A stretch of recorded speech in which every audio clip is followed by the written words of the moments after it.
yeah, a staple of OU for years. oh, it has been like OU, VGC, everything has been good. Articuno is good now because of the effect of snow. You get the defense boost. Yeah, Articuno's actually bulky for once. It is. I love it. I was sitting being like top 8 in like loads of tournaments. I'm like, this thing you can just see any move, it'll just drop, and now Yeah. it like sits around. A lot of people are going with the snow cloak plus bright powder, so Oh. you get 1.5 times your evasive, another 0.8 times, and then another you get the 1.5 times your defense boost, and that's just going crazy. But talking about going crazy, we have some crazy leads. When I say crazy, it's your bread and butter leads really. Chempao plus a physical attacker, and then Landorus. Good to be back, my old friend, alongside everyone's favorite little money man, Golden Go. Mattie's Golden Go has been cleaning up, and I wonder is he going to set up for the nasty plot here, or It might go for it because like there's a saying a lot of people say about Golden Go where it doesn't matter how much damage you can do if you're not doing any damage. So if you're forced to go for this nasty plot to actually do damage, especially in this situation, the Iron Hand's in front of you, what else are you doing? Chempao could just sucker punch you if you don't go for it, gets knocked out. You can maybe go for like Ice Spinners, go into it. We've seen Ice Spinner into the Tornadoes now, puts it down to 34 HP. That's quite a good live, but not something you expect from most Pokemon. And we get the berry pop. Tornadoes is running. Where are we? It is running. It's the citrus. It's a citrus berry. It's your bread and butter, like sort of, supportive Tornadoes right now. Tailwind, Bleak Wind Storm for your speed control. Taunt to stop any pesky Trick Room Pokemon or Spore Pokemon. And then Rain Dance is there for if you face it to Sun Spam teams or just make your own moves more accurate. But then Brian just says, bin that off. You don't want any support, and just as we see it, it's gone. Yeah, we see the Wild Charge come out, and the Thundurus goes down turn 1, but he's broken the sash onto Chempao. Yeah, the Chempao's got his sash, which is a very, very important tool for Chempao, given its typing. 4 times weak to fighting. It's not going to like looking at those Steel-type Pokemon. Even that Moltres, if it did come, it wouldn't like looking into that because it's got that strong 5-type attack into it. Rillaboom doesn't like it in return. Neither of these Pokemon really. Like, Rillaboom can take a couple of hits from the Iron Hands, but then with the drop you're getting to defense because of Chempao, on top of just Chempao existing, it's very, very pressured, even though it can go for Fake Out. And if we look at just Terrestrialization types, there is the, I believe it is Ghost-type Terra. Ghost-type Terra coming out from Brian. So we just see Terra Ghost there to stop that Fake Out. You can just quite simply just then Ice Spinner into that slot, and then that thing is gone, like, completely off, like, turn 1 when it comes in again, which is something that's happening a lot to Mattie's Pokemon right now. We see a Protect on the Chempao, probably to block Fake Out just in case. But we see the Nasty Plot come out on the Golden Go. Yeah, Nasty Plot coming out is going to make it a very nasty Pokemon to deal with indeed. We see a U-turn coming through, going into that Protect, so probably just trying to pivot that Rillaboom, control what Fake Out pressure is there. If not, it's just to make sure it's going in and out, waiting for that Chempao to go down, so that it can then start throwing down damage without the fear of being hit by a super effective, super strong Ice-type attack. But of course, Golden Go can quite easily make that situation happen. There's no Focus Sash, unless it has come back from the Grassy Terrain. I didn't quite catch the HP levels, but it's still threatening loads of damage, and you can't. It's now a situation where Golden Go can't do damage because it's going to be threatened by that Sucker Punch. But at the same time, that sheer presence of having Sucker Punch means it's forced to go for Nasty Plot, and it's that case again of it doesn't matter how much damage buff you've got if you're not doing any damage. You just see Protect come out there, so just taking it passive now for Matty. See the Throat Shock come out, does half, but Golden Go is still here, and the Citrus Berry pops, bringing it back up to about 3/4. Yeah, it's a good comfy zone for it to be in. Like, Golden Go's one of those Pokemon that people experimented a lot with, a bulkier version, a more offensive version. This seems to be a bulkier version because you can take those hits, especially from a Chempao, where even a Throat Chop did that little. It's quite nice to see. It does get a knockout in return, not even to go for its signature move in Make It Rain. So it's keeping those stat boosts as well, which is really, really beneficial for Matty going further in this battle, especially with a special defensive behemoth such as the Iron Hands sat right in front of it. It'll be interesting to see. The Chempao is probably the biggest threat to the Golden Go in Team Preview. But it's looking like Urshifu might come in and cause some problems, or sorry, not Urshifu, the Landorus. And we do see the Landorus come in. Yeah, Landorus causes problems here a lot. Like, it can't do its favorite thing of just going for Earthquake because you have got the Iron Hands next to it. The Terrestrialization hasn't been worn out yet, so you can easily Terrestrialize the Grass type, take those hits a bit more, help with the Rillaboom as well. But then you have that sacrifice of Rillaboom's Grassy Terrain weakens spread Ground type moves. So if I do believe Brian has just like got the most optimal way of just going for a single attacking. Yeah, it's stomping tantrum over earthquakes. Even if they was going for a ground type move, they're still going to target into one thing, and that'll be targeting into most likely Mattie's Golden Go, which means that thing is gone. You know, it's got its boost. It's not as threatening. That still leaves Rillaboom open to start going for its grass type moves. Like yes, you have the flying type to take those hits a bit better than the grass typing, but grassy terrain kind of mitigates that drop you get from having the resistance from flying, and then Iron Hands again, just super bulky. It's going to sit there, and if it's not doing damage itself with the typings that are in front of it, it's not really doing much at all. As Mattie brings in his own Landorus. See the hard switch, get the Intimidate drop on both these physical attackers in the Iron Hands and the Landorus. We see another switch on Jort's side. It's a revolving door of Pokemon right now, as they would say in Pokemon Stadium. But it's even more like that. It just came in, it's going out again. It doesn't need to be here for too long. And, in front of a special attacker, Golden Go doesn't really mind that, but this Landorus, as well as Rillaboom in the back, are really going to hate the fact that Brian can now rinse and repeat with the recycling of the Rillaboom. And we're going to see how much this Gastrodon does take from the boosted attack. It takes about 50%, which, Gastrodon, being very bulky, doesn't like taking that much damage. Gastrodon, Jord was saying, is his mascot and favorite Pokemon. He's tried to get on every team he's played, and it's done so much work for him today. He has the fake out reassured in the Iron Hands from the U-turn, so it'll be interesting to see what he stops to return. It will be interesting to see. Of course, he is forced to go for a fake out into that Landorus because of the typing of Golden Go, and so that just puts on that pressure. Golden Go is still forced to go for its Shadow Balls because it's going into a ground and water type, it's going into a fighting type, it's fighting electric of that matter. So it's really forced to go for its single target weaker move, which means that it's like you can toss a coin on it. You're not getting the stat drops, but you're also not doing as much damage as you want to be doing. Rillaboom comes in, can help with the supportive feature of that, of you're going for weaker attacks, so you're doing less damage over time. So heal up while you can, get damage thrown across the board, and then to see where you can go. And that wild charge does nothing into the Rillaboom, just showing how much dividends it has, and how bulky it is. We see the Ice Beam. Yeah, amazing. Ice Beam was a safe move there. You Ice Beam into a Landorus, it's 4 times weak, it drops. You Ice Beam into Rillaboom, it's 2 times weak. It's going to take a lot of damage, and then it makes it so you can't keep it around as long for the pivot. And now Brian has shown he can threat with that Ice Beam, so you can't really switch the Rillaboom now into that Landorus. And if Brian makes a good call, you can't really switch that Golden Go should Mattie want to get rid of those boosts that he already has from earlier in that game. And the Rillaboom has preserved fake out, it can use on anything this turn. But I think we might see a drum beating come out from Mattie into the Gastrodon. Yeah, it's just one of those things. I do believe neither players use up their Terastization, but it's a case of, do you want to use your Terra type on Gastrodon right now, given how pivotal it is in front of this Golden Go? And Mattie's really pinned Brian in that sort of situation, where it's like, if you Terastallize, then I can take advantage of you now losing the typing that is good into my skill type attacks. But at the same time, if you don't, I have Rillaboom here to throw damage down. Landorus can come in, but with the 4 times weakness, the stab, and the grassy terrain all hovering around, that intimidates me nothing. Does not go just for a fake out, just keep it nice and safe, keep it simple, and allow another lovely, nasty block to go on. The Golden Go is now set up to, is that +4?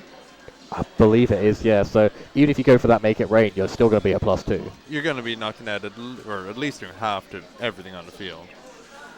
Yeah, it's gonna be dangerous. The Gastrodon's still a bit threatening in that situation, just due to its bulk, just due to its typing.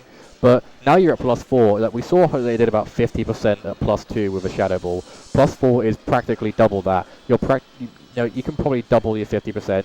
Hopefully you get the highest roll possible and get that knockout. You do leave yourself a bit open to the Landorus, who can then go for that Stomping Tantrum. But in that same case, you can just then Terastallize, take a couple more hits, and then you become, I believe it's water, water Terastallization. So it's again, both these players are really forcing each other into awkward slots, where if you see the water Terastallization, then Iron Hands is now super effective into it. But if you don't Terastallize, Landorus is super effective into it, and so both players really have to think, who goes to what. As Golden Go does actually opt to go for it, maybe just thinking in the longer run and the shorter run, this Terra could just take out what's on the field, and then see what goes on from further there. Both players are running mostly defensive Terras across the board to try and stall out the match. And we see a Terra from both sides. We have the Water Goldengo. We also have the Poison-type Gastrodon. So it's really going to be a war of attrition between these two Titans. It is going to be a bulky war of attrition. But both of these players have settled down. They've got their bulkier Pokemon. sat here. There's that Stomping Tantrum, so a very good read from Matty. Still does a decent chunk. And Make It Rain comes out, so another amazing call from Matty, knowing that Terrestrialization had to come, and it gets knocked out on the Gastrodon. Landorus survives. I believe it is the Assault Vest variant. No, it's Safety Goggles coming out from Brian, so Brian not even having that bulkier version, so maybe just, lots of special defense naturally put into that Pokemon to make it take that hit. Beating come out from Rillaboom, and that is going to clear the board in Matty's favor. It is just going to clear it out, and Matty, showing why he's one of the best players in Ireland, showing why he was that #1 seed, and he's just read Brian like a book in those later turns.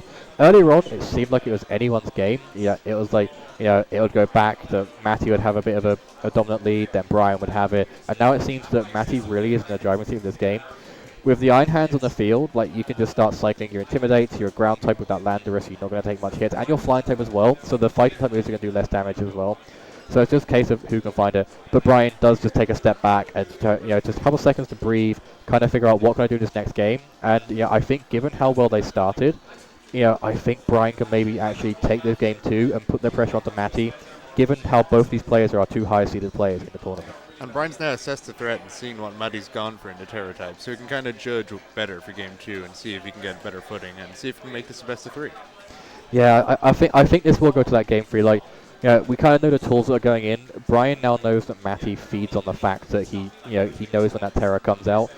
Gastrodon might not be the play for this. Like, yes, we see the Rapid Strike Urshifu coming out from Matty, but it's that same case. Like, Matty's seen the Gastrodon. He's a good enough player to know that you just don't go with a Rapid Strike into that Gastrodon. So maybe Brian can think that and then say, okay, I don't bring Gastrodon. Rillaboom hasn't got as much to feed off of, and then you can take it from there. But again, Matty being that great player could read into that, and this is what I love about these sorts of mind games of Pokemon, where you have that one Pokemon that techs a certain Pokemon on your opposing team, but then just by bringing it game 1, you can force that mind game of, ooh, do I bring it game 2, and then your opponent could not bring it, or still bring the countering that you'll counter, and that itself can be a counter, because like, you look at the Urshifu, if Brian doesn't bring his Gastrodon because of what Matty brought game 1, that's like, most of the team is dropping to it. Yeah. Like, Moltres gone.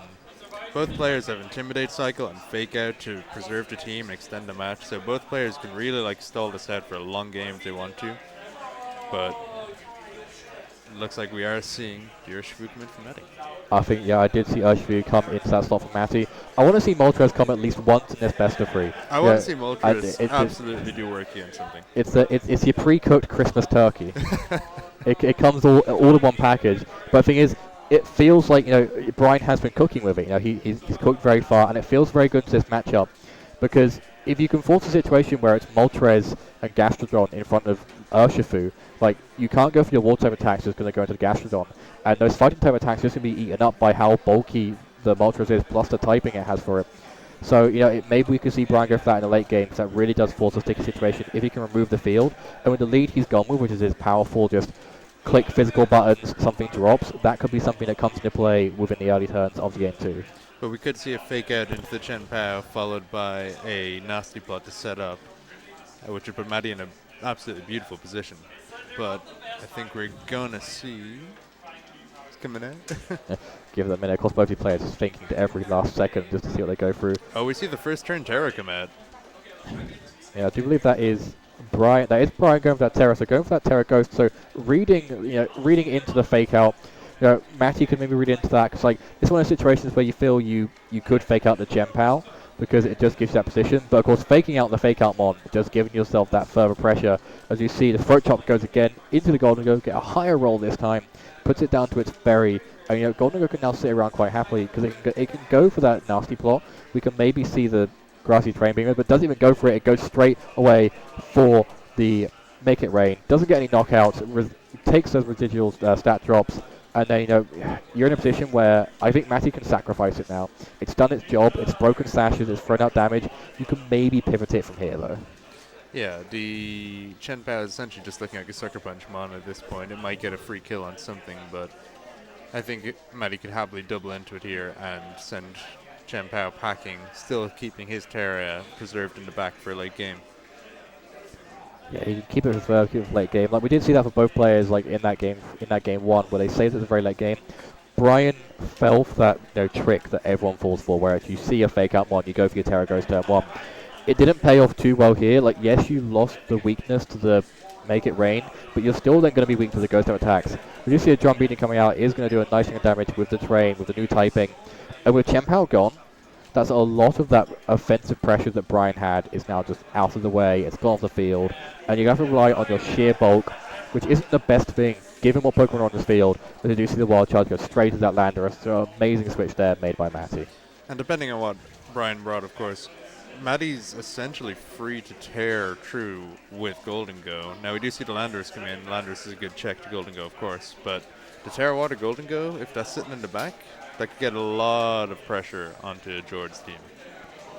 It's gonna be putting a lot of pressure onto JortChamp. Of course, it'll be a case of whether how and when it throws up that pressure, because it just feels again that Matty is in that driving seat. It's only early turn, so you don't want to call anything too quickly, but it just feels like with the Pokemon on the field, like the Rillaboom takes the ground type attacks. Like you can go for U-turn, it does nearly 50% actually. So I will eat my own words there. So I guess this is the pressure that we're seeing now. Like it is going to be relying on just Intimidate cycling, and then whatever's in the back here. If it is that Gastrodon, it's not going to be. It's I guess it's a two-way thing. You can Terra Poison, you become weak to the ground type attacks. And if you don't, you're still weak to Rillaboom. But it is Mimikyu coming through, which means that you can go for a Trick Room to make those Iron Hands a little bit better, because it is going to be one of the slowest things in the field. See what goes through there as Drum Beating comes through, hits Mimikyu, and of course will break its disguise. I was half expecting to see the Moltres come in from George, to be honest. But it'd be interesting to see Mimikyu. It might Will-O-Wisp, either opposing Pokemon instead of a Trick Room. It's got a lot of work and a lot of play it can make here. It's got a lot of options, like, and it can throw down a lot. Like you said, Will-O-Wisp can neutralize his Pokemon quite quickly. Play Rough is stab and can also have that chance of lowering the attack stab, but it can still miss, and that's one of the commentators' curses never want to bring up of when a move can miss. But you know, Shadow Sneak is the only really accurate move on this Mimikyu, so you can't really go for that because it's quite a weak move unless it's like 1-2 HP Pokemon. So you have to rely on those two moves at the bottom, maybe Trick Room if it can stay around long enough. But given that Rillaboom has broken the disguise, you can quite easily just throw down Earthquake. Rillaboom doesn't really care if it eats an Earthquake, it's a grass type, grassy terrain is up. Yes, it's weakened by your own grassy terrain, but it still means that your Rillaboom will stay around a bit longer. And both these Pokemon will hate being hit by that. This will be one of the most pivotal turns in the entire match to see who takes it here. We see a Shadow Sneak come out from the Mimikyu into the Landorus, dropping it just below half. And the Lando pivots with U-turn into the Iron Hands to bring back and cycle Intimidate once again later. Yeah, it's just going to keep doing that. That is its job. Like, this is why everyone like loves and hates Landorus. It can be one of two things. It's like you have like your Choice Band, Choice Scarf Landorus that just throws down damage. You click a button and it does it. But I think given we're now in a format where we have Rillaboom, you can't really go for that because you can either be a detriment to yourself by having that weakness added, or you can be a detriment to your opponent by allowing that to stop them from going on. So Matty just playing it how it's normally played in these bulkier teams, where it's you go in, you Intimidate, you U-turn, if not you do damage, and then you never lose with a Landorus. Like Landorus never takes those L's despite starting with one. And the double pivot to cycle Intimidate twice is a masterclass from Matty. It is. Do you see the critical hit Wild Charge drop to Goldingo in one hit though? Yeah, the hit going down there, I don't know if that was a roll. Like Goldingo's one of those weird ones where like it feels like it's a Schrodinger's box. It's both bulky as everything, but then the most fragile Pokemon at the same time. You never know. Same with Iron Hands. Like Iron Hands can be the most powerful Pokemon ever, or it could be the weakest Pokemon ever. You just never know what you're looking at when it attacks. But it's nice to know that it's kind of done its job. It's got rid of Golden Go. It's forced in the Urshifu, but really, Urshifu looking at both these Pokemon, it's eating good. Mimikyu lost its disguise, don't have to worry about breaking that. And Iron Hands, you can probably throw a multitude of attacks into that and it's not doing very much. As Landorus comes in here, it's not going to reduce the crit damage, but it is going to force a lot of pressure on those fighting type moves, going further into this battle. And dropping the Intimidate on Urshifu, using the Intimidate to drop Urshifu's attack is exactly what I would have done in the same situation, because Urshifu just, if you don't check it, it will run through every team you put it in front of. Yeah, it will run through everything. And when there's Terra Water coming out now, like, that's just going to be a case of Matty can just say, I've got my stab move, it's got guaranteed crit, look how much damage that does to a Landorus. Terra Water, triple crit. You don't even need all three of them. That kills just, two it just Landorus. kills. Yeah, 2 or 3 Landorus would have gone to that. You do make yourself a little bit more, open to what comes from the Iron Hands, but if you can deal with it with the Stomping Tantrum, which it doesn't do, it might die to its own Wild Charge, but you've got rid of Urshifu, which is quite good, but it doesn't even get rid because it intimidates actually. So it's going to sit there nice, comfortably, healthy. Only that 1 crit coming out from Iron Hands, so not bringing it where it needs it the most. And it looks like Matty can just take this game again from here. Mimikyu can come back in, but that's just going to be fragile in front of these 3 stab, Terra boosted, crit enhanced, surging strikes, and then Landorus could just clear up. And nothing stops Matty from just cycling Intimidate one more time and really making his opponent's Pokemon just too weak to progress through him. Yeah, like that just seems like a play for Matty, because like you can just say, you know what, as a contingency, I'll make sure my Landorus is looping. Aqua Jet does get rid of the Iron Hands, which is something I always like seeing things like Aqua Jet Extreme Speed, like get the knockout at low HP. It's just very, very satisfying to know that sort of thing has happened. And then we see the playoff goes into the Urshifu, of course, losing its fighting typing from the transformation. Doesn't drop to it, and then U-turn is going to do pitiful damage to the Mimikyu, but that's just enough it needs to do to get the switch, bring in Rillaboom, get a little bit of healing going, and you can just throw out a Surging Strike. That's probably going to knock out Mimikyu from here. I could see a U-turn Surging Strikes. If Surging Strikes doesn't kill, it's intimidated, and then Matty's just in the best position possible. So it's not looking amazing for Jort right now. It's not looking very good.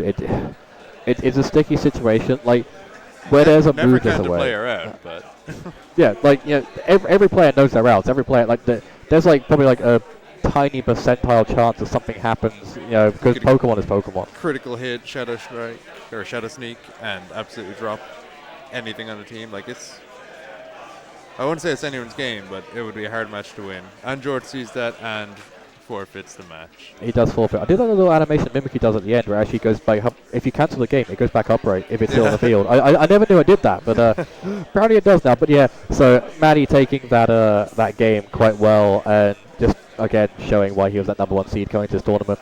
Brian put up a really good fight. That game 2 felt a lot more balanced than it did in that game 1, where like I guess they were both quite balanced, but that felt more of every turn felt like anyone could do it, whereas in the first one it was player A could do it first turn, player B could do it next turn. That felt more of tit for tat, where this felt more of a every turn was anyone's game. And then Matty, of course, went and took it. But of course, that's not the only action we have today.